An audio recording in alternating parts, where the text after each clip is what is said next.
Hello guys, स्वागत है आप सभी का हमारे चैनल राजस्थानी बाबा ज्ञान में। आज की वीडियो में लेकर आए क्लास 11th का हिंदी आरओ से अध्याय 1 कबीर के पद। चलिए स्टार्ट करते हैं। ये जो प्रस्तुत पद है कबीर दास द्वारा रचित है। इसमें अपनी एक पूरी एक पद है। चलिए इसमें पढ़ते हैं। पहली पंक्ति है, हम तो एक करी जाना, दो ही कहे तीन ही को दो जग जिन ना ही पहचाना। इसमें कहते हैं कवि कि मैंने एक एक करके पूरे जहाँ को घूमा है, सारे धर्मों को समझा है। कोई तो दो भगवान मानता है, कोई तीन भगवान मानता है प्रभु, ऐसे लोगों को नरक में जगह देनी चाहिए जो आपको अभी तक समझ ना पाए। कबीर कहते हैं कि जो हमको बनाने वाला है वो एक ही भगवान है।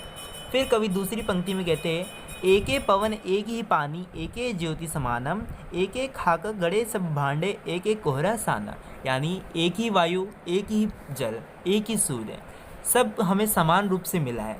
उसी प्रकार जैसे कि एक कुम्हार एक ही मिट्टी से अलग अलग तरह के बर्तन बनाता है, ठीक उसी तरह भगवान ने मनुष्य को रूप अलग अलग दिया, लेकिन बनाने वाला एक ही है। उसके बाद तीसरी पंक्ति आती है। इस पंक्ति में कवि कहते हैं, जैसे बाड़ी काश की काटे अग्नि न काटे कोई, सब घटिया तुरी तू ही व्यापक तेरे सब रोई।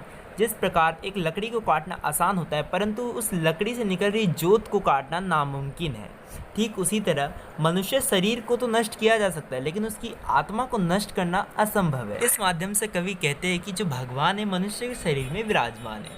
फिर अगली पंक्ति में जो कि लास्ट है, फिर कहते हैं कवि, माया देखी के जगत लुभानम, काहे रे नर गर्भानम, निर्भय भया कुछ नाही, व्याप कबीर दीवान।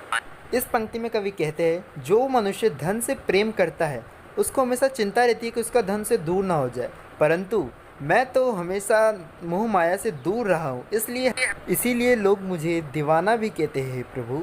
इसी के साथ ये अपनी पूरा जो पद था खत्म हुआ। इसी के साथ जो हमारा कबीर का पद था यहीं समाप्त होता है। उम्मीद है आपको वीडियो पसंद आएगी। पसंद आए तो लाइक कीजिए, चैनल को सब्सक्राइब कीजिए। जय हिंद, जय भारत।